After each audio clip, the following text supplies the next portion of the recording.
So last week we saw 5 different tips how to overcome fear.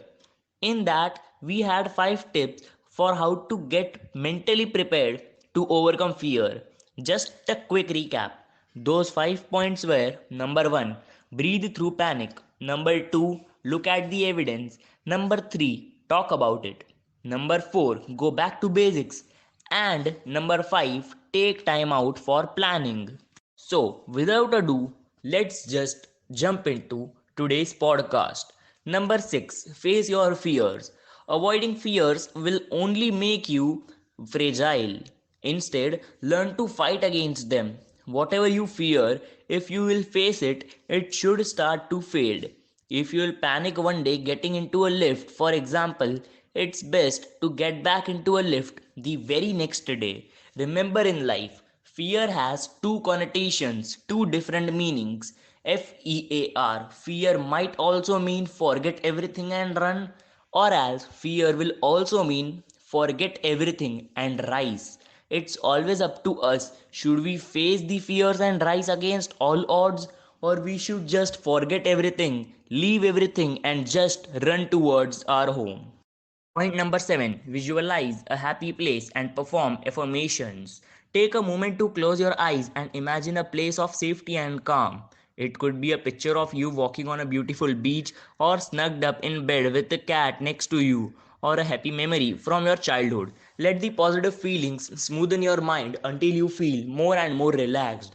People perform meditation for the same purpose. People perform visualizations and affirmations just to feel calmness, just to get motivated every day when they wake up. People usually perform these two things to get successful as well in anything. You can use these 2 points just to feel motivated, to avoid or to overcome fears which you have in your life. Do you know a legendary book named Miracle Morning has a 6 habits which every successful people should inculcate? That book is written after years and years of research. Do you know that book had point number 3 and point number 4 as affirmations and visualizations? Every successful people, maybe an actor or a scientist or any person whom you admire, must be using these 2 points every day. Maybe Abraham Lincoln or Swami Vivekanand. Every people from any field, any spectrum of life uses these 2 points: visualization, that is meditation, and affirmations to get successful in their respective fields. Point number 8, imagine the worst. Now, you might feel that the area has gone crazy. In point number 7, he was saying visualize happy place and affirmations, and now he is saying imagine the worst scenarios that can took place if you will fail. So, do not worry guys, I'll explain you in further detail. So, let's continue. So, what's the need? Why is it required? Why it is crucial to imagine worst situation it might took place if you will fail? So let me explain you via some great examples. Elon Musk, after selling PayPal, he had $108 million, and he then invested that money, that huge amount, at the age of 22 and 23 years in his company Tesla. He gave everything to Tesla and SpaceX. Nobody knew what he will do. He thought that he might get successful. He was thinking that he will achieve his success, but at the same time, he knew he had that reality check that if it won't get as he has thought, that if he will lose all his money and stuff in SpaceX company in launching, then he won't be like unsuccessful person. He will have his funds, he will have his personal life, but the only thing which he will lose is monetary gains. The only thing he might lose in future is his fame, his passion, and his legacy.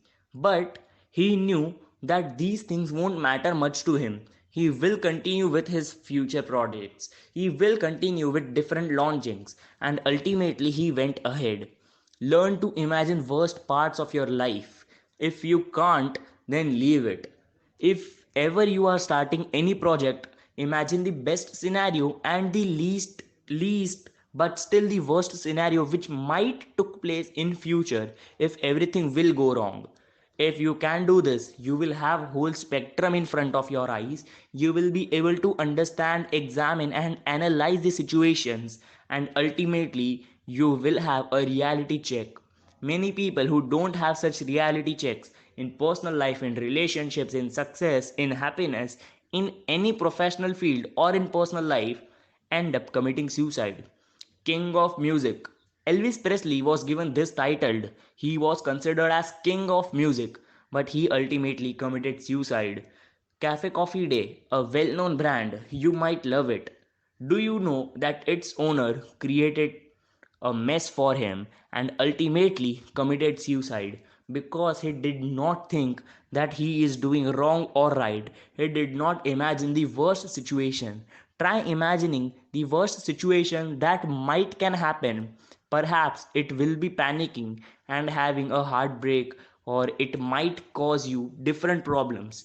But if you will do it, you will realize that you will have a proper check, a proper thinking and proper analysis that what are you doing and will you lose everything or you will have something. Also, if the results are positive, you will feel motivated.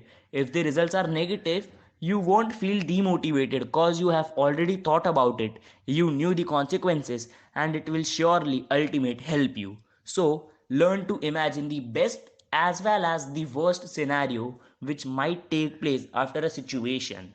Point number 9, do not try to be perfect. Yes, you heard it right.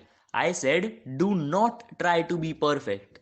Life is full of stresses, yet many of us feel that our lives must be perfect. Bad days and setbacks will always happen, and it is important to remember that life is messy. If you won't have mess in your teenage or in professional life once or twice at least, then you won't have any memories to cherish for. Remember one thing, if you will try to be perfect, you won't be able to at any cost. If you will be perfect in your professional career, you might lose in personal life. If you will be in spiritual life, you will lose in social life. So don't just try to be perfect, try to work accurately in every part of life. Try to improve yourself. Don't try to prove yourself. Try to be passionate rather than being perfectionist. Point number 10, maybe the most important one, reward yourself. After you have completed 9 points, you have trained yourself physically as well as mentally to avoid or to overcome fears. So finally, give yourself a small treat. Earlier, if you had problem in studying mathematics, so now after overcoming that fear of studying mathematics, if it is overcome and if you have studied one whole chapter, then give yourself a small treat. Have a break, have meditation for 10 minutes, spend some time with your family members chit chatting or spending some time with yourself, avoiding other social medias so you won't get into any other addiction, and after 10 or 15 minutes you will be back to work. Remember this thing, fear and misunderstanding are the two things which can never be avoided completely in life, but try to avoid as much as you can. There is no remedy for fear and misunderstanding. There is only one remedy for both of them, to face them. If you will face your fears, you will overcome them. And when you will face your misunderstandings, you will surely cure them. You will surely get a solution for them. So, in the next podcast, we will be talking about misunderstandings and what are they actually. So, stay with us. Till then, my friend,